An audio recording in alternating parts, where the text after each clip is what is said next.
We starten hier de motorcampagne, motor op waai. En dat is altijd wel even nieuwsgierig om de mensen erop te attenderen. Natuurlijk de boeren en de leenwerkers die ben wel op hechten, want die ben dan maar de veroorzaker. Maar ik denk dat het wichtig is dat de mensen die hier op platteland wonen, de recht maar houden dat er motor op het dik lezen kan. Dat een beetje voorzichtig is de komende maanden. Modder op het dik kan voor gevaarlijke situaties zorgen. Nou naar de loft is en dan krijgen we aan water en motor op het dik nou is helemaal geen probleem.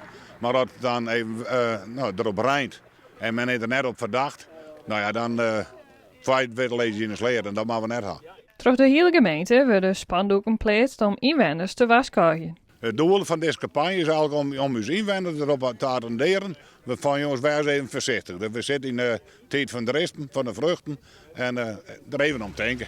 En dan is het een paar maanden weer klaar.